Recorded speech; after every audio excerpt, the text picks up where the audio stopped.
جس کے مطابق اغوث خان ترکوں کا عظیم دانشمند بادشاہ تھا۔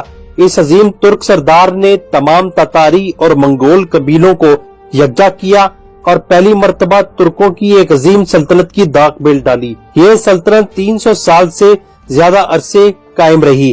اگرچہ اغوث خان کی پیدائش اور وفات کے بارے میں معلومات نہ ہونے کے برابر ہیں، لیکن خیال کیا جاتا ہے کہ ان کا زمانہ 170 قبل مسیح کا تھا، جبکہ ایک جگہ یہ بھی ملتا ہے کہ اغوث خان نے حضرت ابراہیم علیہ السلام کا زمانہ پایا تھا۔ مورخ ابو غازی ازبک 17ویں صدی کے مشہور تاریخ دان اپنی کتاب شجرہ ترکان میں لکھتے ہیں کہ اغوث خان سے متعلق مسلمان، ترک اور منگولوں کے درمیان پائی جانے والی تاریخ یکساں نظر آتی ہے۔ وہ کہتے ہیں کہ حضرت نوح علیہ السلام کے 3 بیٹے سام، حام اور یافز جو کشتی میں سوار ہوئے تھے، حام کو ہندوستان، سام کو ایران بھیجا گیا اور یاسف کو دریائے سٹیل جس کا نیا نام دریائے والگا ہے اور دریائے بیک جس کا نیا نام دریائے ارال ہے جو مغربی قزاقستان اور رشیا کے سرحدی علاقوں کے کنارے پر موجود ہے، وہاں چلے گئے۔ ان کے 8 بیٹے ہوئے، ترک، ہزار، سکلب، رس، منگ، چن، کیمری اور تاریخ۔ یافز نے مرتے وقت ترک کو اپنا جانشین مقرر کیا۔ ترک کرغیزستان کے شمال میں واقع ایک جھیل اس کول کے قریب آباد ہوئے۔ یہ جھیل آج بھی اپنے مقام پر واقع ہے۔ یہ گرم پانی کی جھیل ہے جو سخت برف باری میں بھی نہیں جمتی۔ ترک خان کی نسل یہاں خوب پھلی پھولی۔ ان کے بعد ان کے سب سے بڑے بیٹے توتک ان کے جانشین ہوئے۔ آگے جا کر ان کی 4 نسلوں میں 2 بیٹے تاتار اور مغل خان پیدا ہوئے۔ ان دونوں بھائیوں نے اپنے والد کی سلطنت کو آپس میں آدھا آدھا تقسیم کر لیا۔ مغل خان یا منگول خان کا ایک بیٹا ہوا کارا خان، جن کا بیٹا آگے جا کر اغوث خان پیدا ہوا۔ ابو الغازی اغوث خان کے بارے میں مزید لکھتے ہیں کہ پیدائش سے پہلے اغوث خان ہر رات اپنی والدہ کے خواب میں نمودار ہوتے اور اپنی والدہ سے کہتے کہ وہ توحید کا اقرار کر لیں اور مسلمان ہو جائیں، ورنہ وہ اپنی ماں کا دودھ نہیں پیئیں گے، جس پر ان کی والدہ نے مذہب تبدیل کر لیا اور مسلمان ہو گئیں۔ ابو غازی لکھتے ہیں کہ یافز کے زمانے کے بعد تک ترک باشندے اپنے اصل دین پر قائم تھے، لیکن کارا خان یعنی اغوث خان کے والد کے زمانے میں یہ لوگ اپنا عقیدہ بھلا چکے تھے۔ تب اغوث خان نے پھر سے اسلامی عقیدہ بحال کیا۔ اغوث خان کی شخصیت کے بارے میں کئی حوالوں سے آیا ہے کہ وہ توحید کے قائل تھے۔ انہوں نے اپنے دور حکمرانی میں توحید اور اسلام کا بول بالا کیا۔ جہاں تک جد امجد ہونے کا تعلق ہے تو اغوث خان کی 2 بیویاں تھیں۔ پہلی بیوی سے 3 بیٹے ہوئے، ایک کا نام کون خان جس کے معنی سورج یا دن کے بنتے ہیں۔ کون خان سے ارطغرل اور سلطنت عثمانیہ کی نسل چلی۔ دوسرے بیٹے کا نام آئی خان جس کے معنی چاند کے، اور تیسرے بیٹے کا نام یلدیز خان جس کے معنی ستارے یا سیارے بنتا ہے۔ جبکہ اغوث خان کی دوسری بیوی سے پہلے بیٹے کا نام کوک خان یعنی نیلا آسمان، دوسرے بیٹے کا نام تاغ خان یعنی پہاڑ، اور تیسرے بیٹے کا نام تنگیز خان یعنی سمندر۔ تنگیز خان سے ہی سلجوکی نسل کے ترک نکلے۔ یاد رہے کہ اسی تنگیز لفظ کو بگاڑ کر منگولوں نے چنگیز خان نام رکھ لیا تھا۔ ارطغرل ڈرامے کے پہلے سیزن کی اردو قسط نمبر 54 میں دری دمیر بچوں کو اغوث خان سے متعلق یہ قصہ تفصیل سے سناتا دکھائی دیتا ہے، جس کا لنک نیچے ڈسکرپشن میں موجود ہے۔ کچھ تاریخ دان جنہوں نے چینی ذرائع اور چٹانوں پر موجود پینٹنگز اور دیگر قدیم تحریروں کی بنیاد پر جو معلومات اکٹھی کی ہیں، ان کے مطابق قدیم فارسی بادشاہ افراسیاب، جبکہ منگولیا کا میتے خان، چین کی تاریخ کا مشہور بادشاہ جسے چینی ماؤدون کے نام سے یاد کیا جاتا ہے۔ دراصل یہ تینوں شخصیات ایک ہی شخص کے مختلف نام ہیں، جس کی سلطنت 234 قبل مسیح شمالی چین سے لے کر بحر اسود تک پھیلی ہوئی تھی، اور ترک لوگ اسی ہی عظیم بادشاہ کو اغوث خان کے نام سے پکارتے تھے، جبکہ اسی اغوث خان کی 6 اولادوں میں سے 24 یا 26 قبائل پیدا ہوئے، جن سے ہی ارطغرل کا قبیلہ کائی بھی تھا۔ یہ قبیلے آزادانہ اور خود مختار حیثیت سے زندگی بسر کرتے تھے۔ جہاں ان کو زرخیز زمینیں میسر آتی، یہ قبائل وہاں ہجرت کر جاتے۔ ہر قبیلہ اپنی الگ پہچان، شناخت اور نام رکھتا تھا۔ ان قبائل کو عام طور پر لفظ ترک یا ترکمان کے نام سے پکارا جاتا تھا۔ ترکمان ترکی زبان کا لفظ ہے جس کے معنی ہے عظیم ترک۔ یہ لفظ زیادہ تر ایسے قبائل کے لیے استعمال ہونے لگا جو مغرب یعنی ایشیا کوچک کی طرف ہجرت کر چکے تھے۔ محمود کاشغر لکھتے ہیں کہ مغرب کی طرف ہجرت کر جانے کی بدولت ان قبائل کی زبان اور خصوصاً خد و خال میں بھی اس حد تک تبدیلی آ گئی کہ ان کے اور اصل ترکوں کے درمیان صرف ایک ہلکی سی مماثلت باقی رہ گئی تھی۔ ارطغرل ڈرامے میں بھی استاد اعظم پیتریچو پہلے سیزن میں ارطغرل اور ترگت کو ترکمان کہہ کر پکارتا تھا۔ ترکوں کا دائرہ اسلام میں داخل ہونا اور عربوں کا اقتدار۔ نبی کریم حضرت محمد صلی اللہ علیہ وآلہ وسلم کے بعد پہلے چاروں خلفائے راشدین نے تقریباً اپنے 30 سالہ دور میں نبی کریم صلی اللہ علیہ وسلم کی تعلیمات کے مطابق خلافت کا اعلیٰ نمونہ پیش کر کے دین اسلام کو جزیرہ عرب سے باہر تک پہنچایا۔ نبی کریم صلی اللہ علیہ وسلم کی وصال کے بعد جہاں مسلمانوں کی تعداد 2 لاکھ تھے، وہیں خلافت راشدین کے دور میں مسلمانوں کی تعداد کروڑوں تک پہنچ گئی۔ اسلام چاروں طرف پھیلنے لگا۔ صرف حضرت عمر فاروق رضی اللہ تعالیٰ عنہ کے زمانے میں عراق، ایران، آذربائیجان، آرمینیا، جارجیا، سوریا، اردن، فلسطین، لبنان، مصر، افغانستان اور ترکمانستان کا کچھ حصہ، جبکہ پاکستان کا مغربی جنوبی حصہ اسلامی حکومت میں شامل ہوا۔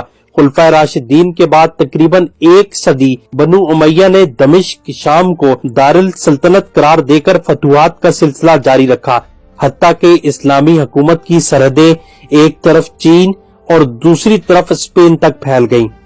ترکستان کو فتح کرنے کا صحرا قتیبہ بن مسلم رحمۃ اللہ علیہ کے سر جاتا ہے، جنہیں عہد اموی کے چھٹے خلیفہ ولید بن عبد المالک کے دور خلافت میں 704 عیسوی میں خراسان کا گورنر بنا کر بھیجا گیا تھا۔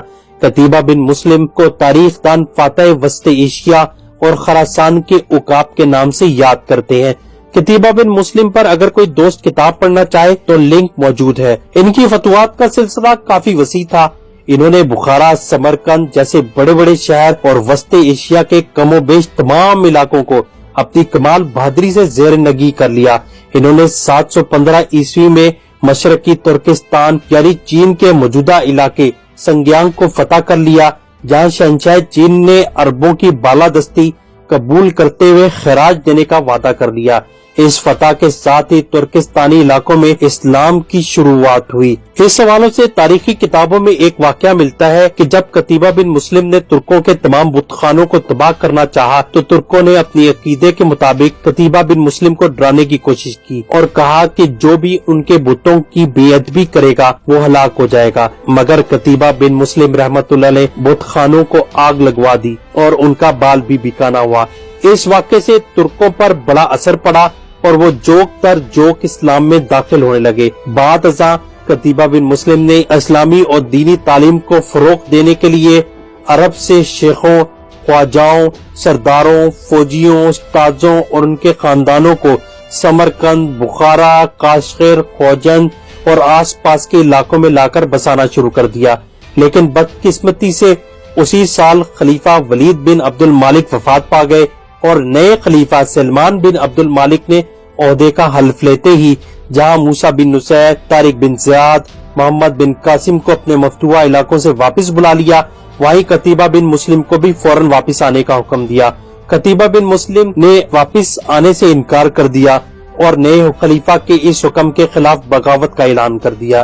اپنے انجام سے بے خبر ان کی فوج نے نہ صرف ان کا ساتھ دینے سے صاف انکار کر دیا بلکہ کچھ دن بعد ہی انہیں قتل کر کے ان کا سر کاٹ کر خلیفہ کو روانہ کر دیا، جس پر اس وقت کے خراسانی نے ان کے قتل کی خبر سن کر یہ کہا کہ خدا کی قسم اگر قتیبہ بن مسلم جیسا فاتح ہم میں ہوتا اور وہ مر جاتا تو ہم اسے تابوت میں رکھتے اور دشمنوں سے مقابلے کے وقت اس تابوت کی برکت سے فتح طلب کرتے۔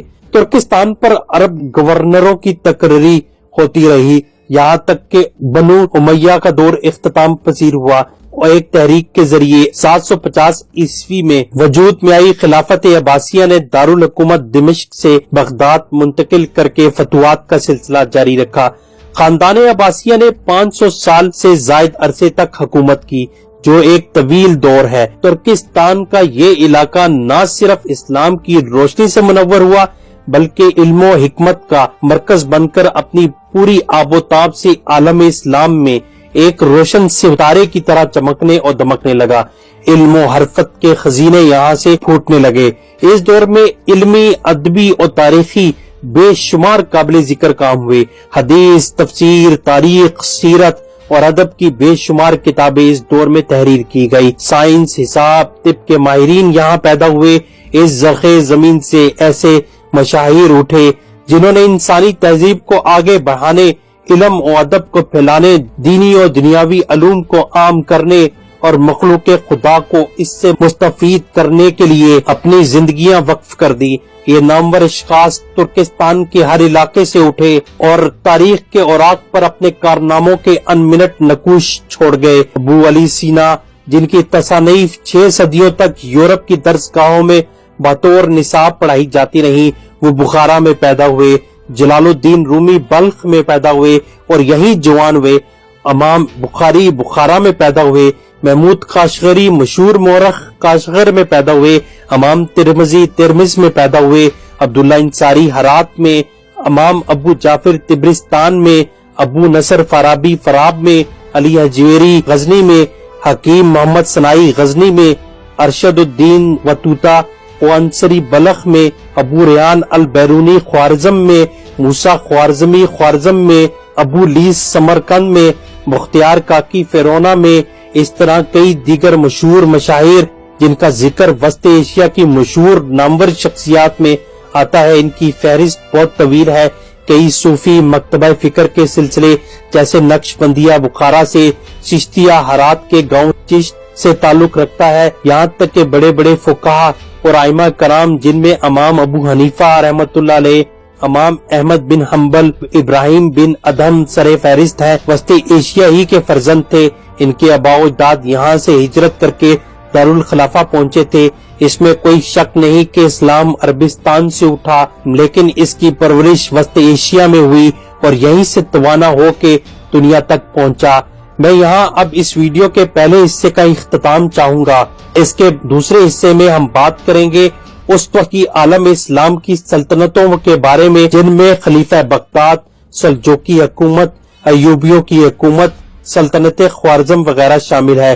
ان تمام تاریخی سلطنتوں اور ان کے فرما رواؤں کے متعلق جاننے کے بعد ہم چنگیز خان کی یلغار اور